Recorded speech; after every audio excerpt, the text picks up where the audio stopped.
kesempatan untuk beribadah kepada Tuhan di sore hari ini. Dalam pertengahan bulan April ini kita masih dalam perlindungan Tuhan. Mari kita siapkan hati kita. Kita akan masuk dalam hadirat Tuhan lebih sungguh lagi. Menyenangkan hati Tuhan lebih dari segalanya. Disingkatnya hidup kesempatan berharga karena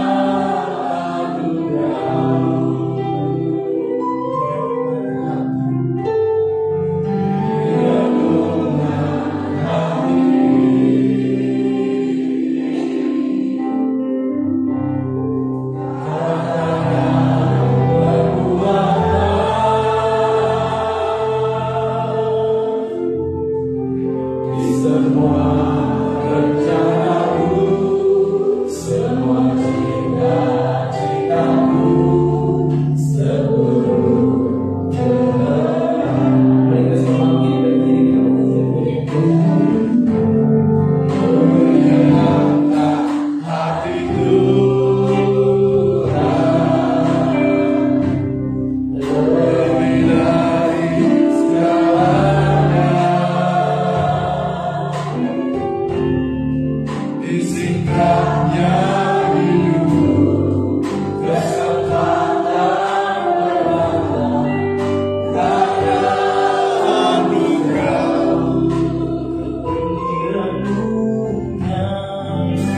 renungan hati ini kakaya perbuatan.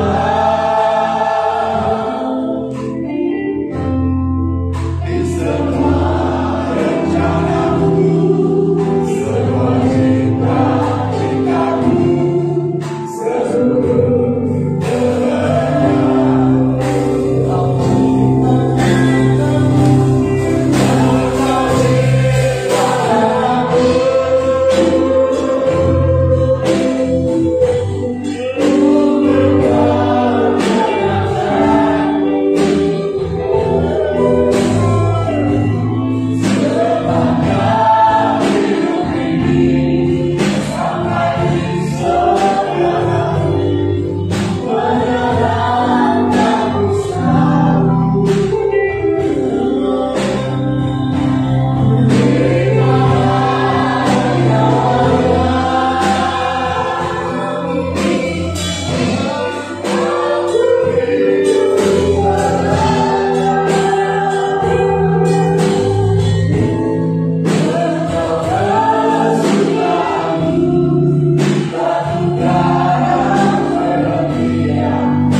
Kita melihat ujian waktu Tuhan masih hidup.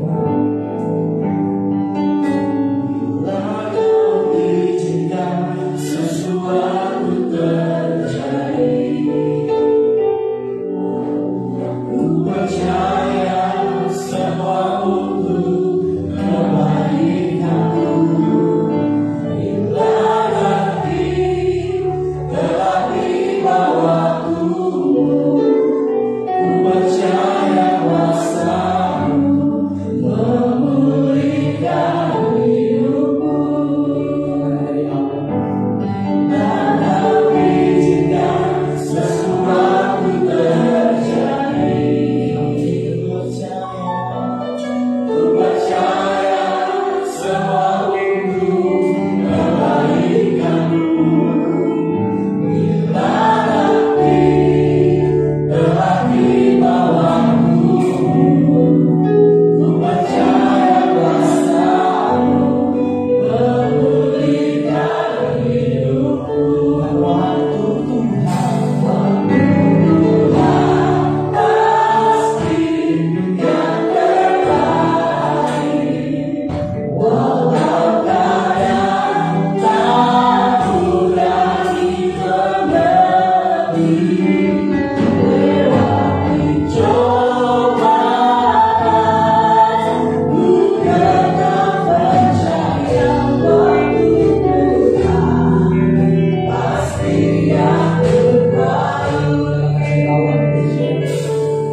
bagi setiap kami.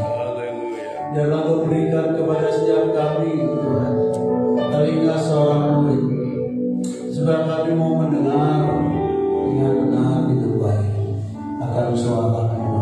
Berikan kepada setiap kami roh pengertian, biar setiap kami mendengar suara-Mu, kami mengerti Tuhan apa yang Kau mau dalam hidup kami.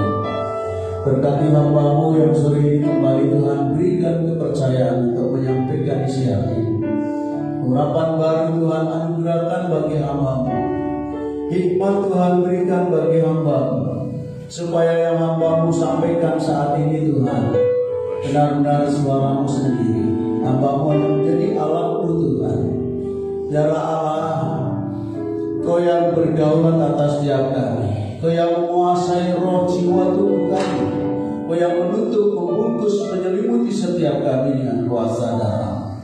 Terima kasih Tuhan, kami mau mengarahkan mata hati rohani kami, telinga kami tertuju kepada Engkau. Datanglah kerajaan-Mu, jadilah kehendak-Mu Tuhan Yesus Kristus atas setiap kami, pribadi lepas pribadi di tempat ini, di bumi seperti di surga. Kami mau sambut kebenaran firman Allah dengan ucapan syukur di dalam nama Tuhan Yesus Kristus. Haleluya. Sama-sama kita katakan. Salam Bapak Ibu.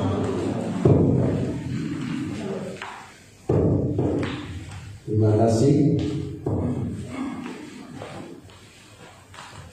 buat hambanya Pak Thomas yang sudah memberi kepercayaan kepada saya sore ini kembali untuk menyampaikan kebenaran firman Allah khotbah sore ini di tempat ini yang saya beri judul Don't be doubtful. Jangan bimbang, ya.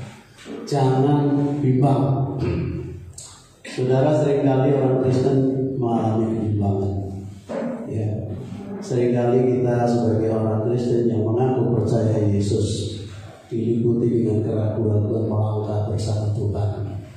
Sepertinya kita percaya, tapi dalam hati kecil kita meragukan kuasa-Nya. Karena itu sore ini Tuhan mau berbicara kepada setiap kita pribadi lepas pribadi.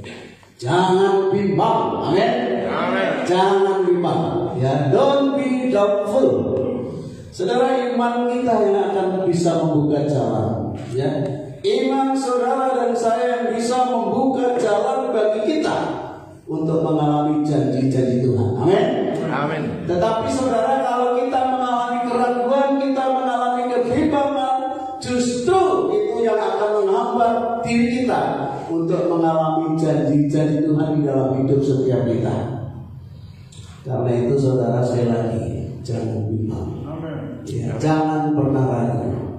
Karena dengan iman kita belum percaya sama Tuhan, disitulah akan terbuka jalan mujizat Tuhan, janji-janji Tuhan akan digenapi dalam hidup saudara dan saya. Haleluya. Sudah tidak semua hal yang ada di dunia ini boleh kita percaya dengan begitu saja, betul? Betul? Saudara, seringkali kita gampang percaya. Sebab apa saudara? Kalau kita terlalu mudah percaya kepada kata orang, maka saudara kita akan mudah ditipu oleh orang lain. Ya, ini yang sering terjadi. Kita sepertinya pintar, tapi ternyata kita tolol. Karena kadang-kadang kita tertipu. Kita bisa ditipu orang karena kita gampang percaya dengan kata orang. Apa yang orang bilang itu kita gampang percaya, sehingga kita mudah ditipu oleh orang. Kita menjadi salah satu alasan mengapa banyak orang yang tertipu lewat handphone. Ya, seringkali kita terima handphone, selamat, Anda mendapat undian senilai 200 juta. Dari bank titik. Karena itu silakan Anda hubungi nomor sekian tanpa berpikir panjang, saudara. Kita sudah terkecoh dengan angka 200 juta ini kerja kira suwile gitu kan. Saudara telepon nomor itu, saudara dimintai transfer rekening sekian, saudara lakukan itu, dan saudara hanya setelah transfer tidak dapat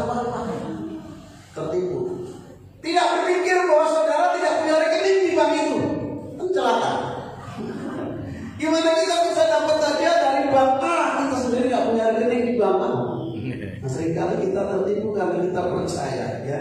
Artinya saudara dan saya tidak boleh asal percaya oleh perkataan orang. Amin.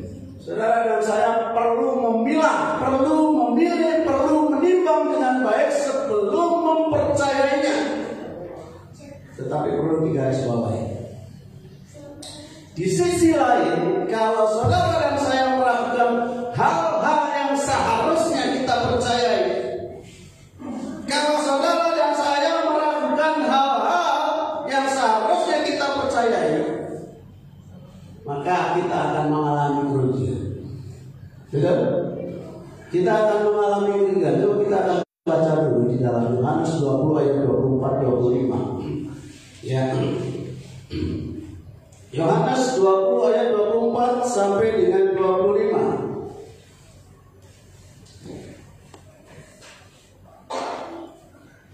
Tetapi Thomas, seorang dari ke-12 murid itu yang disebut siapa? Didimus, tidak ada bersama-sama mereka. Kata Yesus, ketika Yesus datang ke situ, maka kata murid-murid yang lain itu kepadanya, kami telah melihat Tuhan. Tetapi Thomas berkata kepada mereka, Thomas murid Yesus, bukan Pak Thomas ini maksudnya. Ya. Tetapi Thomas berkata kepada mereka, sebelum aku melihat bekas paku pada tangannya, dan sebelum aku mencucukkan tanganku ke dalam bekas paku, apa? Itu. Dalam lambungnya, sekali-kali aku tidak akan percaya. Saudara, saya mau tanya, Thomas ini kenal Yesus enggak? Thomas kenal Yesus? Kenal. 3,5 tahun Thomas bersama Yesus. Ya. Seharusnya tidak terjadi seperti itu, tapi Thomas tidak percaya ketika teman-temannya yang saat itu ditemui Tuhan Yesus. Jadi ketika Yesus bangkit dari kubur, Yesus menemui murid-muridnya, tetapi saat itu tidak ada Thomas. Ya, Yesus ketemu murid-muridnya, dan murid-muridnya ini cerita sama Thomas yang saat itu tidak bersama dengan mereka.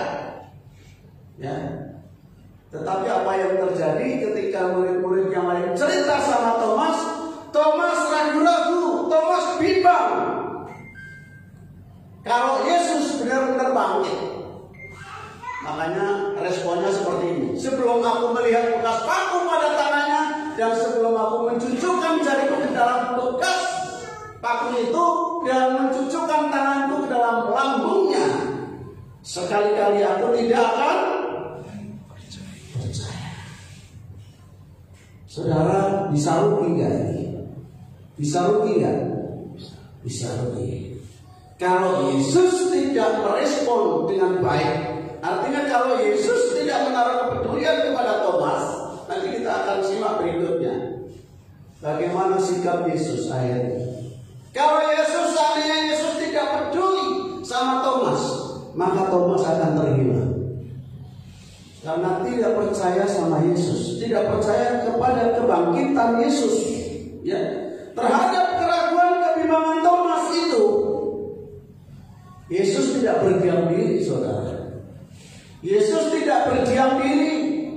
Yesus berusaha menemui Thomas supaya Thomas dikembalikan kesadarannya bahwa dia tidak lagi mengalami kebimbangan, bahwa dia tidak lagi mengalami keraguan. Ya. Yesus kembali menampakkan diri kepada murid-muridnya, dan disitulah Thomas ada. Ya, 8 hari setelah pertemuan pertama. Nah, kita buka di dalam Yohanes 20 ayat 26-nya. Secara khusus Yesus berbicara kepada Thomas. Ini Yesus sangat peduli kepada Thomas. Seandainya tidak peduli kepada Thomas, maka Thomas bisa jadi terhilang, saudara, karena ragu, karena bimbang. Ayat 26. Ya, secara khusus Yesus berbicara kepada Thomas untuk menghapus apa? Kebimbangan dari dalam hatinya. 8 hari kemudian murid-murid Yesus berada kembali dalam rumah itu dan Thomas bersama-sama dengan mereka.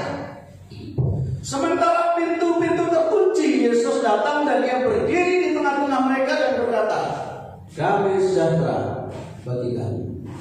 Perhatikan ayat 27. Kemudian dia berkata kepada siapa? Thomas. Ada nggak murid yang lain di situ? Ada nggak? Ada.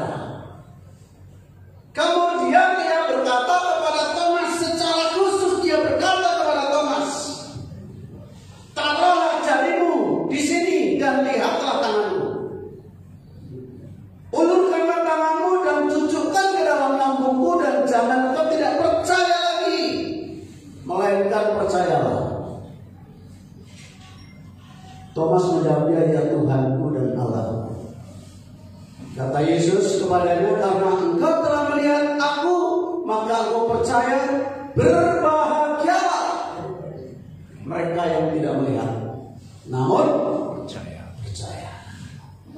Saudara, di situ ditulis 8 hari setelah pertemuan pertama, 8 hari setelah Yesus bangkit dari kematian, kembali menunjukkan dirinya kepada para murid yang notabene di situ Thomas ada. Ya, Thomas ada karena waktu itu Thomas tidak hadir. Dan pertemuan yang kedua, Thomas hadir dan Yesus menyampaikan salam kepada mereka, kemudian berbicara secara khusus kepada Thomas. Dan diakhiri dengan kata, "Jangan engkau tidak percaya lagi, melainkan percayalah." Saudara, pernyataan Yesus dan tindakan Tuhan Yesus dalam menemui Thomas ini menjelaskan kepada kita, menjelaskan kepada saudara dan saya, menjelaskan bahwa mengapa kita tidak perlu hidup dalam kebimbangan, mengapa kita tidak perlu hidup dalam keraguan-keraguan. Ada 3 alasan di situ. Ya, ada 3 alasan dalam apa yang disampaikan oleh Yesus kepada Thomas. Ya, alasan yang pertama, mengapa kita tidak perlu hidup dalam kebimbangan? Mengapa kita tidak merasa ragu terhadap janji dan firman Tuhan? Ya, kita tidak harus hidup dalam kebimbangan. Kita tidak boleh ragu terhadap kebenaran firman Tuhan. Ya. Dan alasan yang ketiga, kita untuk menyongsong masa depan dalam iman, menyongsong masa depan kita dengan iman yang teguh di dalam Tuhan. Ya. Saudara, ketiga alasan itu, mengapa kita tidak hidup dalam kebimbangan? Kita tidak harus hidup dalam kebimbangan. Karena Yesus adalah siapa? Karena Yesus apa? Limpah dengan kesabaran. Yesus itu pribadi yang limpah dengan kesabaran. Karena dalam kesabarannya itulah dia bersedia menjumpai dan menolong Thomas agar keluar dari kebimbangan. Amin. Dia bersedia menjumpai, menolong Thomas supaya Thomas bisa keluar dari kebimbangan yang menguasai hatinya. Seharusnya tidak seperti itu. Itu tidak sepatutnya dialami atau dilakukan oleh Thomas. Kenapa? Karena sebelum Yesus disalib, karena sebelum Yesus dikubur, karena sebelum Yesus bangkit dari mati, sudah berulang-ulang kali Yesus katakan itu kepada murid-muridnya, termasuk kepada Thomas. Kalau pada hari ketiga saya bangkit dari mati, bahwa ia akan dibangkitkan dari kematian pada hari yang ketiga. Kita buka Alkitab kita baca di dalam Matius 12 ayat 38 sampai 40.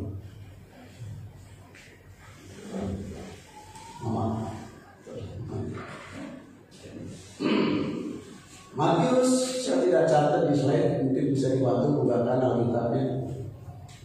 Matius 12 ayat 38 sampai dengan 40.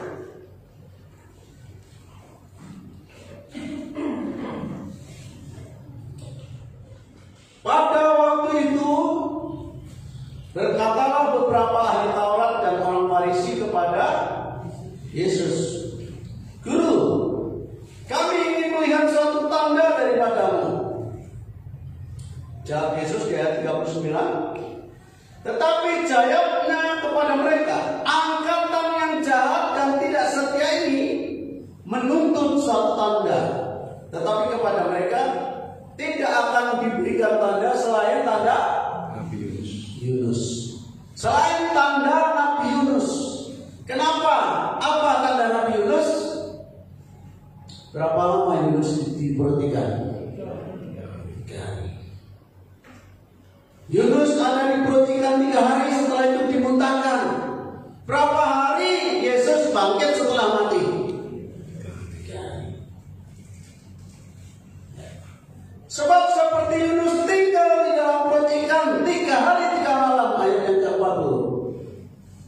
Demikian juga anak manusia akan tinggal di dalam rahim bumi 3 hari 3 malam.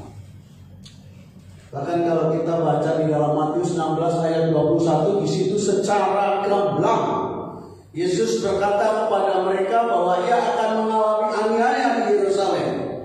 Ia akan dibunuh dan ia akan bangkit pada hari yang ketiga. Ya. Sejak waktu itu Yesus mulai menyatakan kepada murid-muridnya bahwa ia harus pergi ke Yerusalem dan menanggung banyak penderitaan dari pihak tua-tua, imam-imam kepala, dan ahli-ahli Taurat, lalu dibunuh dan dibangkitkan pada hari ketiga. Nah, saudara, sebenarnya tidak patut, sebenarnya tidak pas kalau seorang Thomas yang sudah bergaul dengan Yesus 3,5 tahun dan sudah pernah mendengar orang yang dipercayainya waktu itu bahwa dia nanti akan mati dan pada hari yang ketiga bangkit.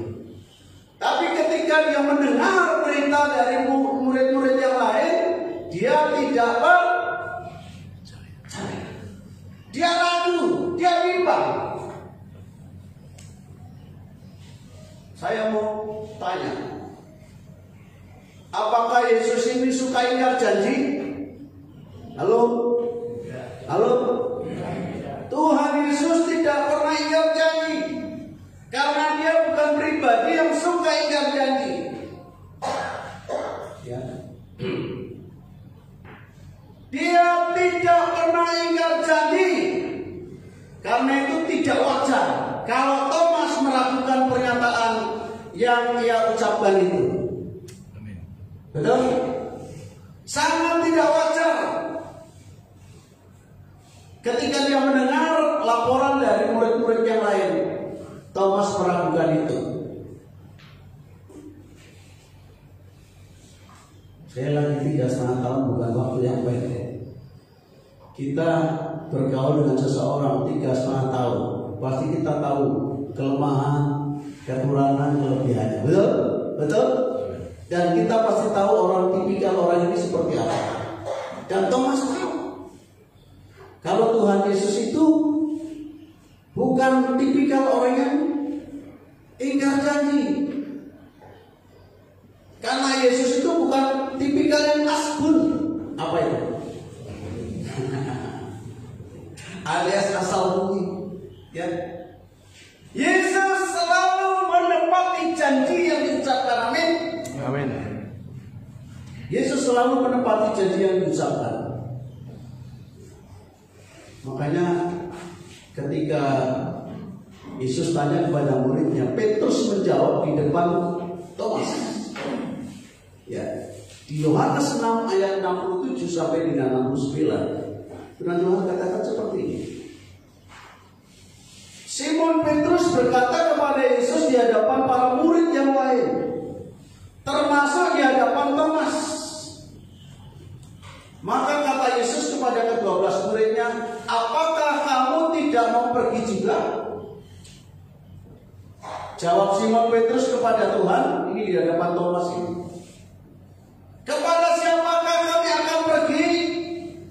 Perkataanmu adalah perkataan hidup yang kekal, dan kami telah percaya dan tahu bahwa Engkau adalah yang kudus dari Allah. Amin. Amin. Perkataan Tuhan Yesus itu perkataan yang hidup dan kekal. Jadi Yesus bukan pribadi yang suka ingkar janji. Ya. Saudara, kalau Thomas ini meragukan kebangkitan Tuhan, kalau Thomas ini meragukan kebangkitan Tuhan, berarti secara tidak langsung Thomas ini meremehkan Tuhan Yesus. Thomas ini beranggapan bahwa Yesus itu adalah pribadi yang tidak dapat dipercaya. Nah sekarang kalau kepada pribadi yang seperti ini saja, kepada Thomas yang seperti itu, yang meremehkan dia, Yesus masih juga bersedia menemui dia, bersedia untuk menolong dia, untuk menghapus keraguan-keraguannya, untuk menghapus kebimbangannya. Itu menunjukkan bahwa Tuhan Yesus itulah pribadi yang sabar. Tuhan Yesus itu pribadi yang sabar. Menghadapi Thomas yang sudah bersama 3,5 tahun, kemudian melalui kejadian itu dia mendengar, dia nggak percaya, dia bimbang, dia ragu, dia beranggapan Yesus itu tidak bisa dipercaya. Tapi Yesus bersedia ketemu dia, bersedia menolong dia untuk mengembalikan suasana hatinya supaya dia tidak lagi ragu, supaya dia tidak lagi bimbang. Itu artinya Tuhan punya kesabaran. Tuhan Yesus itu sabar. Karena Yesus itu pribadi yang sabar, termasuk dia sabar di dalam menunggu waktu yang tepat untuk mengenapi firman-Nya. Kembali ke saya. Ya. Maka kita tidak perlu meragukan janji-janji yang Ia ucap. Saudara, karena Yesus itu sabar, ya, dan Dia menunggu waktu yang tepat untuk mengenapi firman-Nya. Ujian kita tadi, waktu Tuhan pasti yang terbaik, walau kadang tak mudah dimengerti, lewati cobaan, terus tetap percaya waktu Tuhan pasti yang terbaik. Benar nggak kira-kira? Amin. Amin. Benar nggak? Atau jangan-jangan kita cuma nyanyi kok, cuma di bibir kok. Begitu kebentur persoalan, kebentur masalah, mana Tuhan janjimu? Katanya saya hidup dalam segala kelimpahan. Mana buktinya? Persoalan masalah sini berganti datang kepadaku. Saudara, koreksi dulu hidup kita. Jangan-jangan kita seperti Thomas. Bukan seperti Pak Thomas ini loh maksudnya. Jangan kita seperti Thomas. Thomas yang dulu ingkar janji sama Tuhan. Bukan Yesus yang ingkar janji. Thomas yang gak pegang komitmen imannya kepada Yesus. Tuhan sabar dalam menunggu waktu yang tepat untuk menggenapi firman-Nya. Itu yang perlu digarisbawahi. Kalau saat ini janjinya perlu digenapi dalam hati kita, artinya Tuhan punya waktu yang khusus, yang tepat buat menggenapi firman-Nya dalam hidup kita. Amin. Jangan kita ragukan janjinya digenapi dalam hidup. Alasan yang kedua, Kenapa kita tidak boleh ragu dan tidak boleh bimbang ikut Tuhan? Yesus adalah pribadi yang penuh dengan kasih. Amin. Amin. Yesus pribadi yang penuh dengan kasih. Dan kasih Tuhan itu kasih yang agape. Kasih yang tidak menuntut balas. Kasih yang tidak menuntut syarat. Kasih yang murni. Itulah kasih Tuhan kita. Justru dalam kasihnya itulah Yesus bersedia datang secara khusus untuk menemui Thomas. Dengan maksud apa? Menolong Thomas supaya tidak lagi hidup dalam kebimbangan. Itu karena kasih Tuhan kepada Thomas. Ya. Seharusnya bukan Yesus yang mau menemui Thomas. Seperti yang saya katakan tadi. Justru yang patut diragukan itu tentang kesetiaan Thomas kepada Tuhan Yesus. Di dalam Yohanes 11 dicatat. Yohanes 11 mencatat Yesus sedang berada di luar wilayah Yudea. Di situ dia mendapat berita kalau sahabatnya yang Lazarus itu sakit. Di ayat yang ke-7. Yohanes 11 ayat yang ke-7 ditulis di situ. Yesus berkata kepada muridnya seperti ini.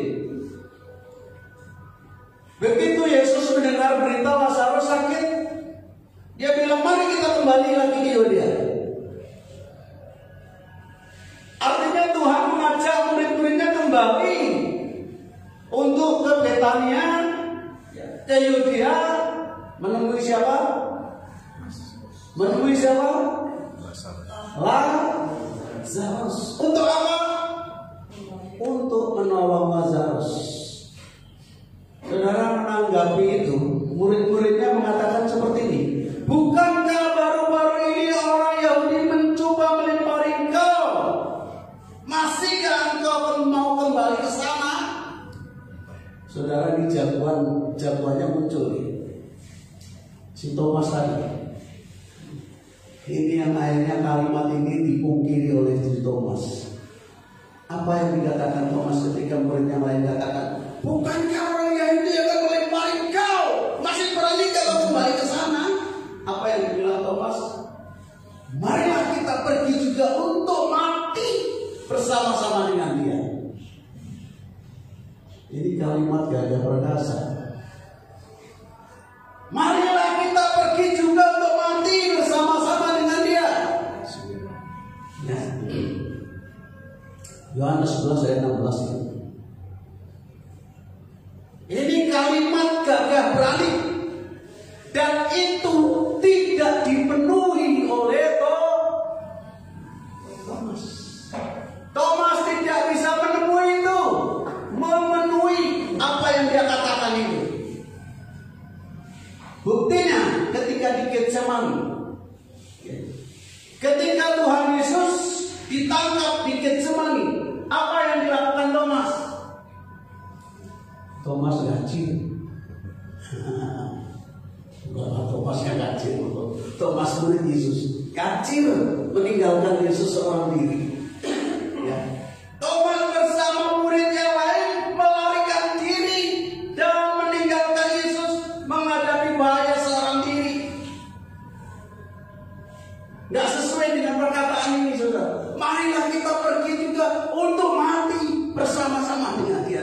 Begitu Yesus ditangkap, dia gacir lari tinggalin Yesus. Ini pecundang, saudara. Tapi saya mengatakan di sini satu hal pelajaran buat saudara dan saya. Kepada seorang Thomas yang pecundang seperti itu, Yesus masih bersedia menemui dia, bersedia berbicara secara khusus kepada dia untuk menolong dia agar dari kebimbangan. Itu dilakukan semata-mata karena apa? Karena kasihnya. Amin. Karena Yesus mengasihi Thomas.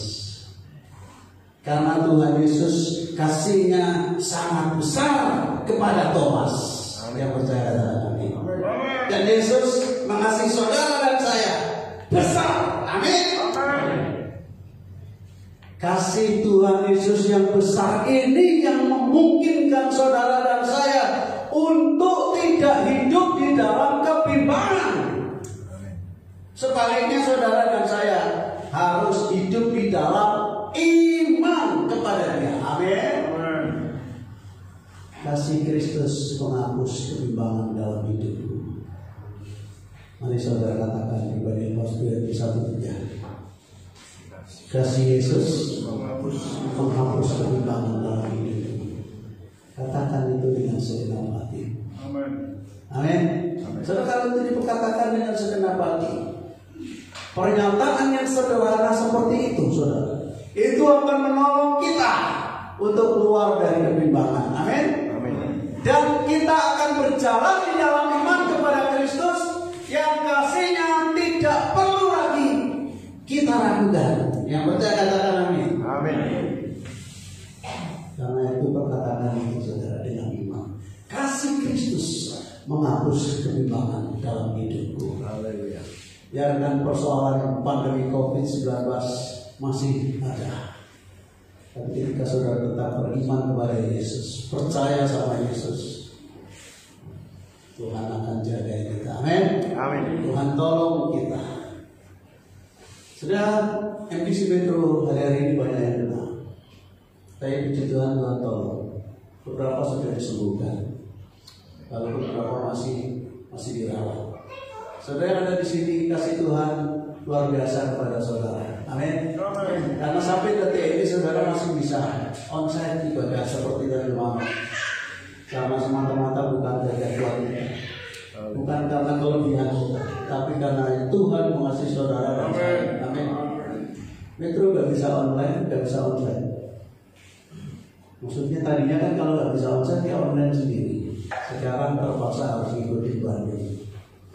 Ya, karena semua pelayan barena, pendeta sekeluarga enam.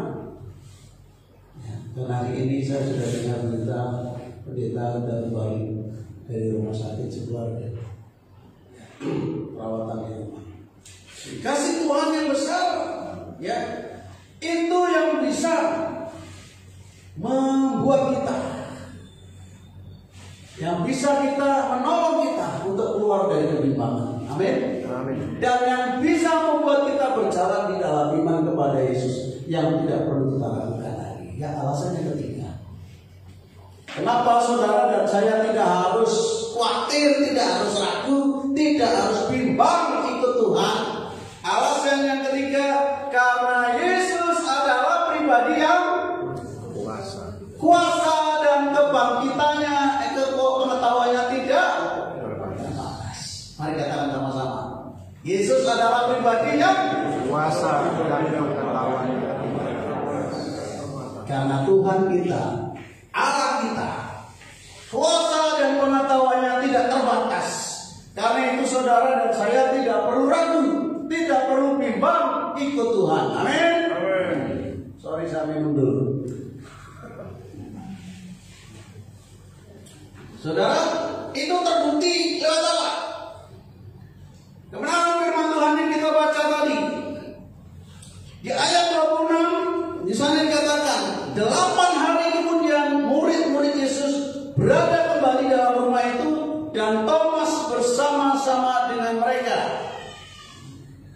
Coba yang biru kita baca sama-sama. 1, 3. Sementara pintu-pintu terkunci, Yesus datang dan Dia berdiri di tengah-tengah mereka dan berkata, damai sejahtera bagi kamu. Saudara, kita ibaratkan kita kunci. Wih, isi depan Belbopo deh. Ini Bapak Musa, saudara. Ini terkunci semua, saudara. Murid-murid di dalam terkunci. Tiba-tiba Yesus nongol di dalam. Dan secara khusus ngomong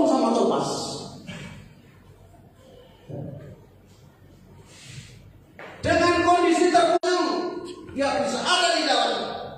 Itu menunjukkan kuasa dia tidak terbatas. Kuasanya tidak terbatas, dia bisa mendadak hadir di tengah-tengah mereka, sekalipun semua pintu terkunci.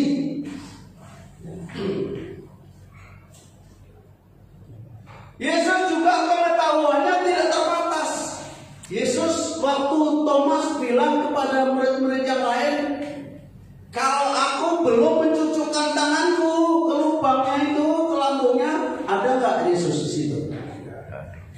Tapi saya mau tanya, Tuhan Yesus tahu nggak? Yesus tahu. Apa buktinya Yesus tahu? Ya. Yesus tahu apa yang diucapkan, apa yang dipikirkan, apa yang dibimbangkan oleh Thomas. Bahkan Yesus mampu menghapus kebimbangan dalam diri Thomas. Di ayat 27 itu. Ya. Yesus katakan apa di situ? Yesus menegaskan di situ.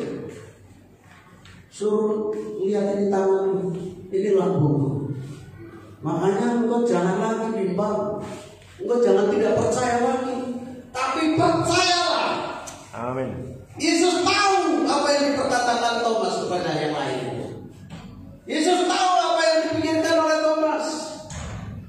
Yesus tahu apa yang dibimbangkan oleh Thomas. Dan saat itu pula Yesus mampu menghapus kebimbangan Thomas. Makanya Yesus katakan, jangan engkau tidak percaya lagi, hai Thomas, melainkan percayalah. Amin. Percayalah. Yesus itu pribadi yang mengetahui segala-galanya. Ia pribadi yang maha tahu. Karena itu saudara, jangan lagi kita tidak percaya, jangan lagi kita bimbang untuk ikut Tuhan. Karena kuasa Tuhan, pengetahuan Tuhan atas hidup saudara dan saya tidak terbatas. Amin. Amin. Jangan bimbang. Kenapa kita jangan bimbang, saudara? Karena kalau saudara dan saya bimbang, saudara dan saya ragu ikut Tuhan, selalu ragu dan bimbang ikut Tuhan, maka saudara dan saya tidak akan pernah maju. Saudara dan saya tidak akan pernah menerima sesuatu dari Tuhan. Kalau hidup saudara dan saya selalu penuh dengan keraguan, selalu penuh dengan kebimbang. Makanya Alkitab di dalam 2 Korintus 1 ayat 6 sampai 7 katakan seperti ini.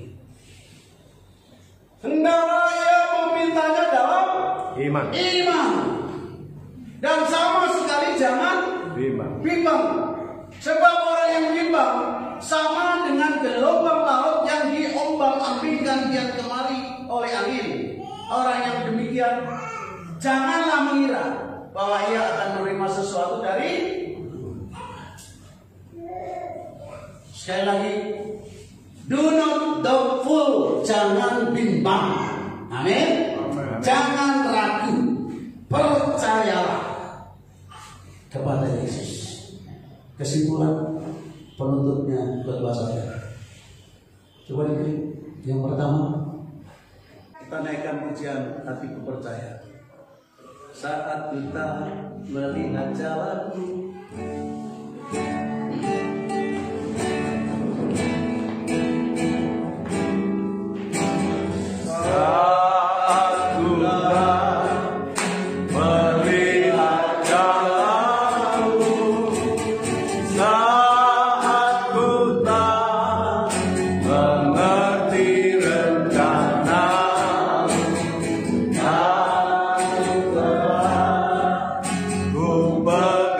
Janji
kasih Pak Atom buat kebenaran yang disampaikan pada malam hari ini.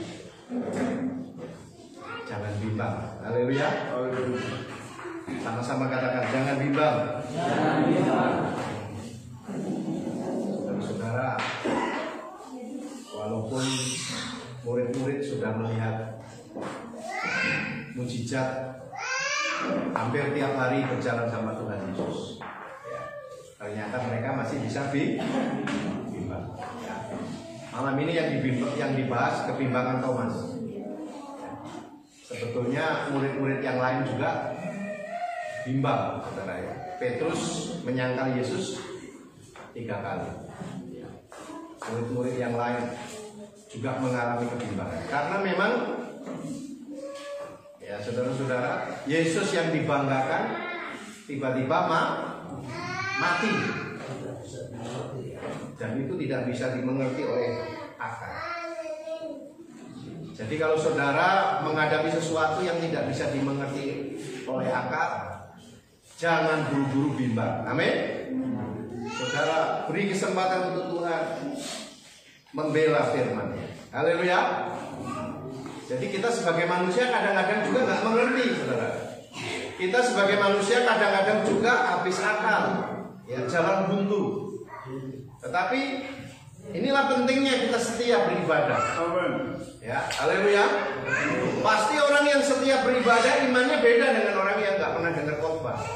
Ya. Jadi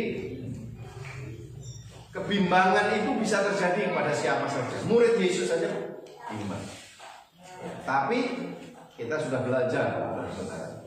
Oleh sebab itu harus lebih banyak berdoa, baca firman. Haleluya. Amin. Ya, Tuhan memberkati. Mari kita berdoa untuk memberikan persembahan. Kami bersyukur buat firman-Mu ya Tuhan. Kami secara manusia